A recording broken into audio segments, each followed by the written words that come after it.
اچھا، تو آج ہم انسانی جسم کے کچھ کمالات پر بات کر رہے ہیں، ایسی چیزیں جو ہم سنتے تو ہیں پر شاید اتنا غور نہیں کرتے۔ بالکل۔ اور یہ صرف حیران ہونے والی باتیں نہیں ہیں نا، نہیں، بالکل نہیں۔ مطلب یہ سمجھنا ہے کہ یہ ہمارے لیے، ہماری صحت کے لیے کیا معنی رکھتی ہیں۔ تو آئیے ان پر ذرا تفصیل سے بات کرتے ہیں۔ ٹھیک ہے، تو پہلا نقطہ، انسانی دماغ۔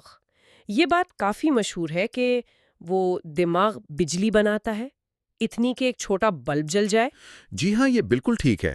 ہمارے دماغ میں اربوں نیورونز ہیں نا، ہم، وہ جب آپس میں رابطہ کرتے ہیں تو وہ بجلی اور کیمیکلز کے سگنلز استعمال کرتے ہیں، تو مجموعی طور پر ایک ٹھیک ٹھاک برقی سرگرمی پیدا ہوتی ہے۔ یعنی یہ صرف بجلی نہیں ہے، یہ ہماری سوچ، یادداشت، سب کچھ اسی سے چل رہا ہے۔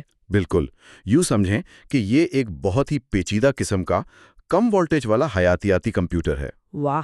اچھا، دماغ سے تھوڑا نیچے اترتے ہیں، معدے کی طرف۔ جی کیا یہ واقعی سچ ہے کہ معدے کا تیزاب وہ اس طرح کا بلیڈ بھی گلا سکتا ہے؟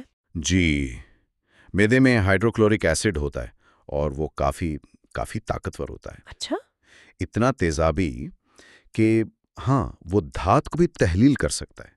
اس کی ضرورت بھی ہے کیونکہ یہ کھانے کو ہضم کرنے میں، خاص طور پر پروٹینز کو توڑنے میں مدد دیتا ہے۔ اور جراثیم وغیرہ بھی مارتا ہوگا نا؟ جی، نقصان دہ بیکٹیریا کو ختم کرنے کے لیے بھی ضروری ہے۔ لیکن پھر یہ سوال آتا ہے کہ معدہ خود کیوں نہیں جل جاتا، اتنا تیزاب؟ ہاں، یہ بڑا دلچسپ سوال ہے۔ اس کا جواب ہے معدے کا اپنا حفاظتی نظام۔ اچھا، معدے کی اندرونی دیوار پر نا بلغم کی ایک موٹی تہ ہوتی ہے، وہ بچاتی ہے۔ اور دوسری بات، معدے کے جو خلیے ہیں وہ بہت تیزی سے بدلتے ہیں۔ ہر چند دن میں وہ پوری اندرونی سطح ایک طرح سے نئی ہو جاتی ہے۔ کمال ہے، یعنی وہ خود ہی اپنی مرمت کرتا رہتا ہے۔ بالکل، ایک مسلسل خود مرمت کا عمل ہے۔ زبردست۔ اچھا، اب اگر جسم میں اور گہرائی میں جائیں، ڈی این اے کی بات کریں، سنا یہ بہت لمبا ہوتا ہے۔ اوہ، بہت زیادہ۔ اگر ایک انسان کے جسم کے سارے خلیوں سے ڈی این اے نکال کر اسے سرے سے سرا ملایا جائے تو وہ اتنا لمبا ہوگا کہ یہاں سے سورج تک اور پھر واپس سینکڑوں بار آ جا سکتا ہے۔ سینکڑوں بار؟ یہ تو یقین کرنا مشکل ہے۔ جی، اس سے اندازہ ہوتا ہے کہ زندگی کی جو ساری معلومات ہے وہ کتنی چھوٹی سی جگہ میں، مطلب کتنی مہارت سے پیک کی گئی ہے۔ کروموسومز میں؟ بالکل، کروموسومز کے اندر۔ یہ تو واقعی ذہن گھما دینے والی بات ہے۔ اچھا، حواس پر آتے ہیں۔ ناک، کیا یہ سچ ہے کہ ناک 50,000 مختلف خوشبوئیں یاد رکھ سکتا ہے؟ 50,000؟ جی، یہ عدد ایک اندازہ ہے، لیکن ہاں ہماری سونگھنے کی حس بہت طاقتور ہے۔ وہ کیسے؟ اس کی وجہ یہ ہے کہ سونگھنے کی حس کا تعلق نا براہ راست دماغ کے ان حصوں سے ہے جو یادداشت اور جذبات کو سنبھالتے ہیں۔ جیسے وہ امیگڈلا اور ہپوکیمپس؟ بالکل وہی۔ اسی لیے تو بعض اوقات کوئی خاص خوشبو آتی ہے تو فوراً کوئی پرانی یاد یا کوئی شدید جذبہ جاگ اٹھتا ہے۔ ہاں، یہ تو ہوتا ہے۔ اچھا، تو خوشبو اور یاد کا گہرا تعلق ہے؟ بہت گہرا۔ ٹھیک ہے، آخری حقیقت، جلد کے بارے میں، کیا ہم واقعی ہر مہینے اپنی جلد بدلتے ہیں؟ ایک طرح سے جی ہاں، ہماری جلد کی جو سب سے اوپر والی تہ ہے نا، ایپیڈرمس، وہ مسلسل خود کو نیا کرتی رہتی ہے۔